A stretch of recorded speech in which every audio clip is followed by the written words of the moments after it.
Good morning बच्चों हम लोगों ने पिछले जो चैप्टर चल रहा था 12th क्लास का जीव विज्ञान का sexual reproduction in flowering plant, उसमें पॉलिनेशन स्टार्ट किया। ठीक, पॉलिनेशन या परागण, और उसमें कुछ चीज़ें हम लोगों ने देख ली थी। पॉलिनेटिंग एजेंट कौन कौन से हैं, ठीक, और जो है बाई विंड, ठीक, बाई वाटर जल है, वायु है, और बाई एनिमल में इंसेक्ट, ये सब आ जाते हैं। उनके बारे में पूरा पढ़ लिया। ठीक, उसी के बाद एक पार्ट और इसके साथ जुड़ा हुआ है, आउटब्रीडिंग डिवाइसेस।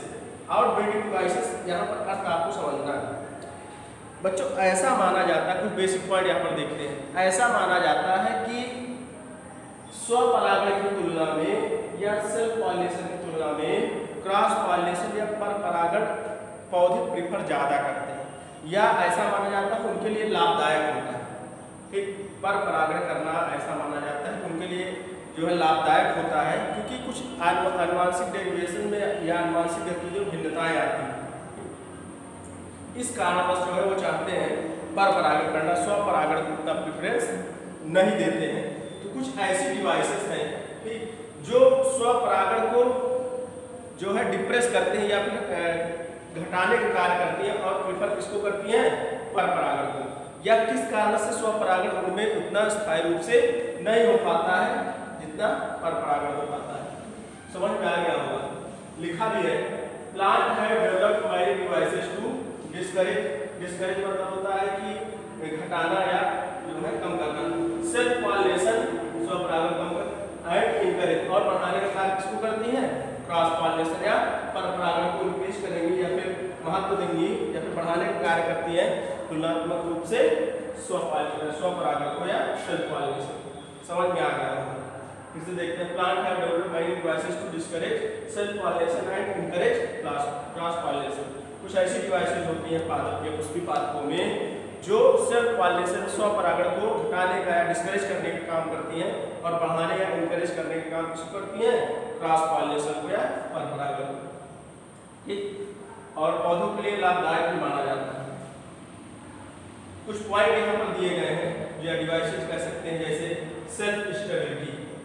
सेल्फ स्टेबिलिटी का मतलब होता है कि नो फर्टिलाइजेशन, ठीक, स्वबंधता, नो फर्टिलाइजेशन या फर्टिलाइजेशन नहीं होता, उसका कोई भी कारण हो सकता है। ठीक, कोई भी कारण बस जो है निषेचन की क्रिया यहाँ पर नहीं होगी।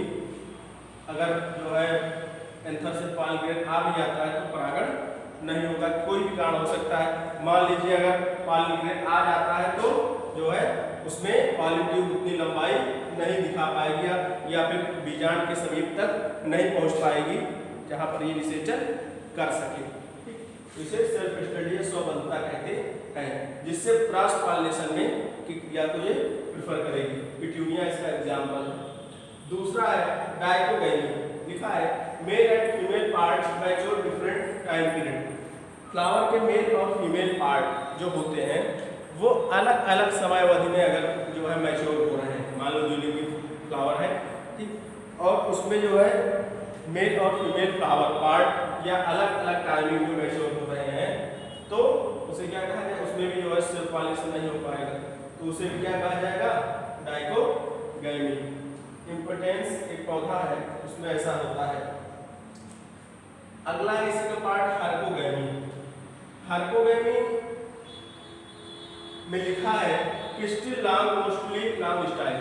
इसमें जो पिस्टिल भाग है, गाइनोसियम का पिस्टिल भाग जो होता है, गाइनोसियम जो होती है उसमें जो स्टाइल वाला भाग होता है, ठीक, स्टाइल वाला भाग होता है वो सबसे लंबा होता है, और स्टाइल वाले भाग में इतना लंबा होता है कि जो है जो पॉलिन ग्रेन है अगर धुलेंगे उस पर, तो पॉलिन ग्रेन स्टिग्मा भाग पर नहीं पहुंच पाता। अगर लंबा है, मान लीजिए यहाँ पर नीचे जो है एंथर वाला भाग है और यहाँ पर जो स्टाइल लंबी होने से क्या लगा हुआ है, जो है स्टिग्मा भाग ऊपर है, तो पॉलिन ग्रेन ऊपर नहीं जा पाते हैं।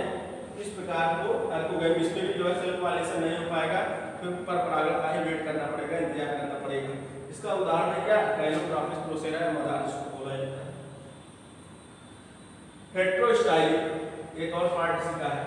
एंथर एंड स्टाइल डिफर ये भी मिलता जुलता है वैमी से ही, लेकिन हेटेरोस्टाइली का मतलब है कि जो है जो स्टाइल वाला भाग है वो एंथर की तुलना में अधिक लंबा हो जाता है। ठीक, एंथर की तुलना में अधिक लंबा हो जाता है, जिससे वहां पर जो है परागकण पहुंच ही नहीं पाते हैं। सेल्फ पॉलिनेशन इस कारण से नहीं हो पाता है, इसे हेटेरोस्टाइली कहा जाता है, अधिक लंबा होता है। ठीक, प्रिमरोज इसका उदाहरण है। अगला है यूनिसेक्सुअलिटी। बच्चों कुछ पादप ऐसे होते हैं जिनमें एक ही प्रकार के फ्लावर होते हैं, पाए जाते हैं, या तो मेल फ्लावर होंगे या फीमेल फ्लावर होंगे, जिस कारण से जब एक ही प्रकार के फ्लावर है, जैसे फीमेल फ्लावर अलग है, तो जो है बाहर से ही जो परागकण आएंगे उन्हीं के द्वारा क्या होगा, इनमें पॉलिनेशन की क्रिया होगी। तो नॉर्मली वो जो है क्रॉस पॉलिनेशन पर परागण दर्शाएंगे। उम्मीद है ये आपको समझ में आ गया होगा। और ब्रीडिंग डिवाइसेस कुछ नहीं, बस यही है कि ऐसे माध्यम जो है सेल्फ पॉलिनेशन को डिप्रेस करते हैं या डिस्करेज करते हैं और क्रॉस पॉलिनेशन को बढ़ाने का कार्य करते हैं, और पादप भी इसको प्रेफर करते हैं क्रॉस पॉलिनेशन। उसमें कई चीज़ें, जैसे अगर देखा जाए तो पर परागण या स्वपरागण को एक बार देख लेते हैं। ऐसे ही स्वपरागण में क्या लाभ है, क्या कमियां हैं। स्वपरागण में कुछ पॉइंट है, कुछ ऐसे लाभ हैं, जैसे परागकण के लिए किसी बाहर माध्यम की आवश्यकता नहीं पड़ती। ठीक, और आनुवंशिक परिवर्तन नहीं होते हैं, एक ही समान के आनुवंशिक लक्षण पीढ़ी दर पीढ़ी चलते रहते हैं। ठीक, और जो है किसी बाह्य स्रोत पर निर्भर नहीं रहना पड़ता। तो ये तो लाभ हो गए, लेकिन हानियां भी काफ़ी हैं। ऐसे क्या है कि जैसे आनुवंशिक या पीढ़ी दर पीढ़ी एक ही तरह की रहती हैं, तो नए लक्षण उत्पन्न होने की संभावना बहुत ही कम रहती है। ठीक, और आकर्षण इनमें बहुत कम होता है।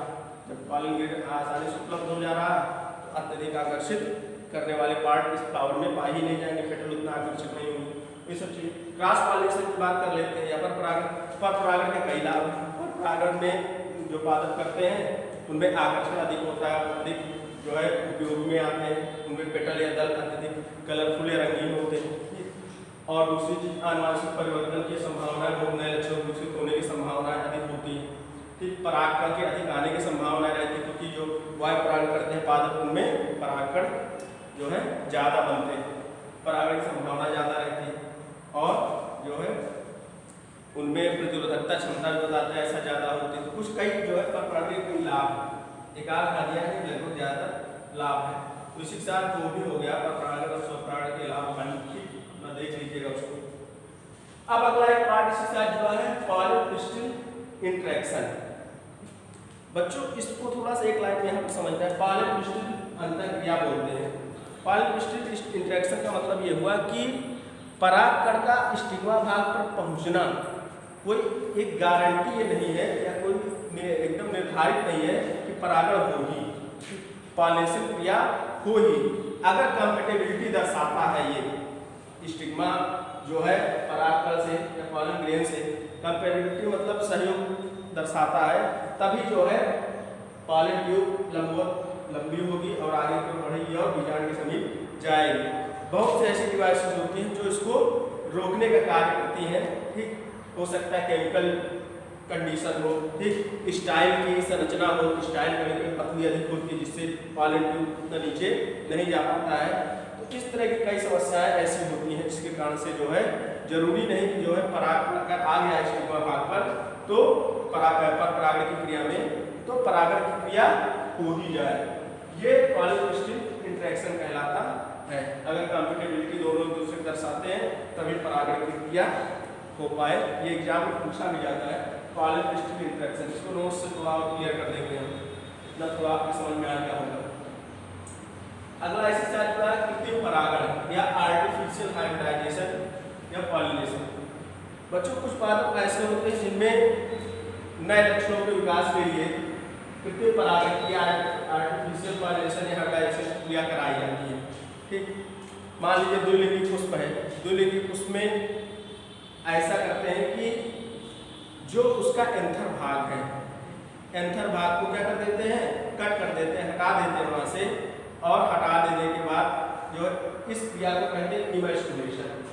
ठीक, इमैस्कुलेशन, इमैस्कुलेशन द्विलिंगी पुष्प से जो है डिवाइसेज या किसी माध्यम से पराग कोशों को क्या कर देना या मेल पार्ट को हटा देना क्या कहलाता है? Removing of anther from bisexual flower is called known as emasculation. Emasculation प्रक्रिया कहलाती है। ठीक, उसके बाद एक पार्ट आता है बैगिंग। हटा देने के बाद ऊपर से बटर पेपर या पॉलीथीन से उसको क्या कर देते हैं? उसको कवर कर देते हैं। यह प्रक्रिया कहलाती है क्या? बैगिंग। बटर पेपर लेते हैं या फिर जो है कोई पॉलीथीन लेते हैं, इसको थोड़ा थोड़ा छिद्र हल्का हल्का कर दिया जाता है थोड़ा वेंटिलेशन के लिए, बैगिंग। और इस प्रक्रिया को करते हैं बैगिंग। उसके बाद एक पार्ट आता है टैगिंग। टैग भी कर दिया जाता है। ठीक, उसमें लिख दिया जाता है डेट या टाइम जो भी साइड डिटेल उसमें लिख दी जाती है। एक टैग, एक कागज बांध दिया जाता है डोरी से उसी में। उसके कुछ समय बाद क्या किया जाता है? बैग जब जो भी लगाया गया था उसको हटाया जाता है, पॉलीथीन को हटा दिया जाता है। ठीक, हटाने के बाद जो है इच्छानुसार किसी अन्य पादप के जो है परागकण को ला करके उसके स्टिग्मा पर रख दिया जाता है और पुनः रिबैग या पुनः जो है बैगिंग कर दी जाती है और उस प्रकार से परागण की क्रिया हो जाती है। इस पूरी प्रक्रिया को क्या कहा जाता है? आर्टिफिशियल हाइब्रिडाइजेशन या कृत्रिम या आर्टिफिशियल पॉलिनेशन या कृत्रिम परागण कहते हैं। उम्मीद है बच्चों समझ में आ गया होगा। वीडियो को बार बार आप लोग देखिएगा तो सब चीज़ें समझ में आएगी। जो और दिक्कत है उसको नोट्स से क्लियर किया जाएगा। थैंक यू बच्चों, इतना रखते हैं।